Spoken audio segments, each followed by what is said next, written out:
கடகராசி பூச நட்சத்திரம் மகர லக்னம். கடகராசி பூச நட்சத்திரம் மகர லக்னமா சார்? ஆமாங்க மேடம். என்ன கேள்வி கேட்கணும் சார்? திருமணங்க மேடம். திருமணம் பற்றி கேட்கணும். 1979 கிட்டத்தட்ட 40 வயசு இல்லையா? 46. 46 வயசு. ஆமாம், 46 வயசாச்சு.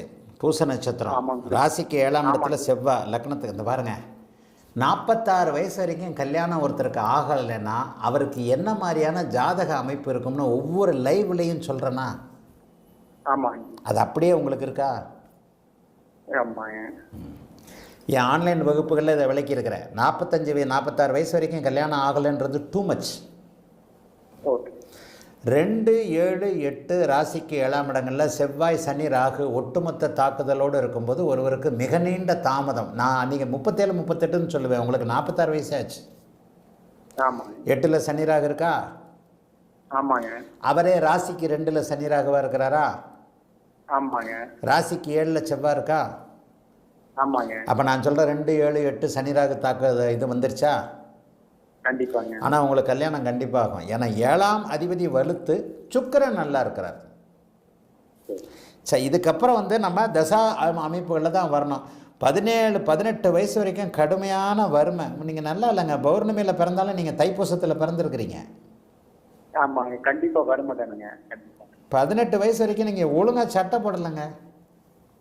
கண்டிப்பாங்க. செருப்பு இல்லாத நடந்தவர் வறுமைங்க. சில பேர் நான் பெருமையாக பௌர்ணமி யோகம்னா பெருசாக சொல்கிறாரு, அமாவாசைனா கம்மியாக சொல்கிறார். பௌர்ணமியில் பிறந்து என்னத்தை அனுபவிச்சிட்டிங்க?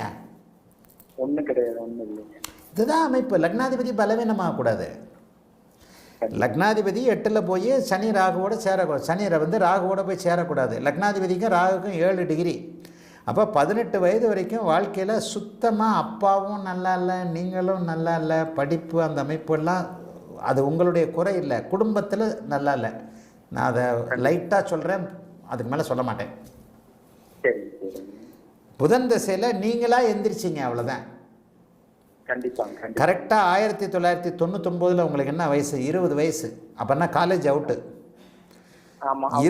20 வயசுலேயே குடும்ப பொறுப்புக்கு புதன் தசை, சந்திர அதியோகத்தில் இருக்கக்கூடிய புதன் தசையில் 20 வயசுலேயே தோளில் பாரம் ஏறின ஜாதகம் உங்கள் ஜாதகம். 20 வயசுலேருந்து போராட்டம் தான். இப்போ சுக்கிரதசை நடக்குது. சுக்கிரதசையிலேயும் சூரிய சந்திர புக்தி இப்போ சந்திர புக்தி உங்களுக்கு நடக்குது. ஒரு மாதம் ஏதாவது மகர லக்கணம் கொஞ்சம் முன்ன பின்ன இருந்தாலும் கூட சந்திர புக்தி, செவ்வாய் புக்தியில் சந்திர புக்தியை விட செவ்வாய் புக்தி 3க்குடையவர் 7ஆம் இடத்தை பார்க்கிறார். செவ்வாய் புக்தியில் உங்களுக்கு கல்யாணம் ஆகியே திருணுங்க. உறுதியாக உங்களுக்கு கல்யாணம் ஆகும் அடுத்த வருஷம். ஆனால் அடுத்த வருஷம் கூட ஆரம்பத்திலே கல்யாணம் ஆகாது. ஏன்னா 2028 பிப்ரவரிக்கும் இருக்கிறாரு. அப்போ இந்த இடத்துல நான் சொல்கிற பலன்கள் ஒரு மாதம் முன்ன பின்ன வரலாம். சுக்கிரதசை செவ்வாய் புக்தியில் உங்களுக்கு சனி அந்தரம் தாண்டணும், புதன் அந்தரம், கேது அந்தரம், சுக்கிர அந்தரம். அடுத்த வருஷம் செப்டம்பருக்கு பிறகு எந்த நேரத்துலையும் கல்யாணங்க உங்களுக்கு. செப்டம்பரில். ஆமாங்க, 12ஆம் இடத்துல இருக்கக்கூடிய சுக்கிரன் உங்களுக்கு திருமணத்தை கொடுத்தே தீருவார். சந்திர அதியோகத்தில் சுக்கிரன் இருக்கிறதுனால 46 வயதில் ஒரு சிறிய குறை இருக்கிற பெண்ணாக இருக்கும். சிறிய குறை இருக்கிற பெண்ணுன்னா ஒரு டைவர்ஸ் ஆகிருக்கலாம். ஆமாங்க, நீங்கள் உண்மையிலே ஒன்று சொல்லட்டுமா? நீங்கள் ரொம்ப நல்ல மனுஷங்க. நல்ல மனுஷனுக்கு தாங்க பொண்ணு கிடைக்காது.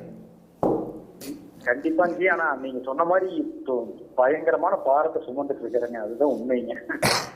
நல்ல எண்ணத்தோடு இருந்தாலும் நம்ம சீரழிகிறேங்க. சில விஷயங்களை லைவ்ல பேச முடியாது. கண்டிப்பாக. அதனால தான் நான் அடக்கி வாசிக்கிறேன்.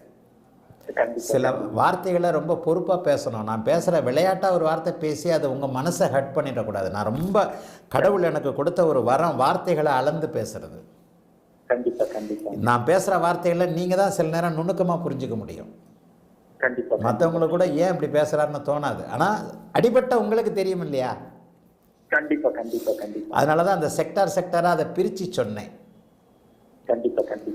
18 வயசு வரைக்கும் திருமணம் மட்டும் நானா போதும் அப்படிங்கிற ஒரே நிலையில தான் இருந்துச்சு. அதனால ஏங்க கல்யாணம் உங்களுக்கு ஆகுங்க. நான் சுருக்கமாக சொல்லிடுறேங்க, நம்பிக்கையோடு இருங்க. திருமணம் உறுதியாகுங்க.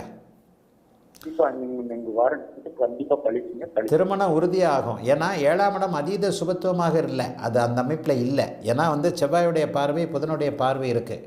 தாமத திருமணம், ஆனால் நல்ல மனைவி. ஒரு சிறிய குறை உள்ளது. இதை எப்படி சொல்லலாம்னா, கல்யாணமாகி டைவர்ஸ் ஆன பொண்ணாக இருக்கலாம், அல்லது லேசாக ஒரு இடது காது மட்டும் கேட்காது, ஆனால் அது வெளியில் தெரியாது அந்த குறை அப்படின்ற பொண்ணாக இருக்கலாம்.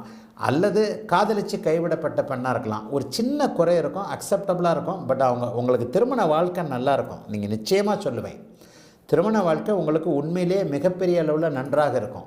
ஏன்னா சுக்கிரதசையெல்லாம் உங்களுக்கு இதுக்கடுத்து இந்த சுக்கிரதசையெல்லாம் உங்களுக்கு யோகம்.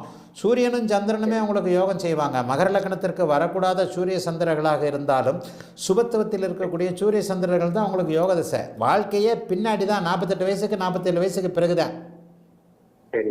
பொறுமையாக இருங்க, உறுதியாக கல்யாணம் ஆகும். கல்யாணம் ஆகும்போது என்ன நினைப்பீங்க, நான் சொன்ன மாதிரி ஒரு பலன் 1 மாதம் வேணால் முன்ன பின்ன வரலாம். சுக்கிர அந்தரத்தில் தாம்பத்திய சுகத்தை கொடுக்கக்கூடிய 12ஆம் இடத்துல இருக்கக்கூடிய சுக்கிர அந்தரத்தில் அவர் சந்திர அதியோகத்தில் இருக்கின்ற காரணத்தினால உங்களுக்கு திருமண பாக்கியங்கள் கண்டிப்பாக உண்டு. சுக்கிரதசை செவ்வாய் புக்தியில் பொறுமையாக இருங்க, கண்டிப்பாக நல்ல மனைவி அமைவாங்க. வாழ்த்துக்கள், நல்லா இருப்பீங்க. அழைத்ததற்கு நன்றி ஐயா. வணக்கம்.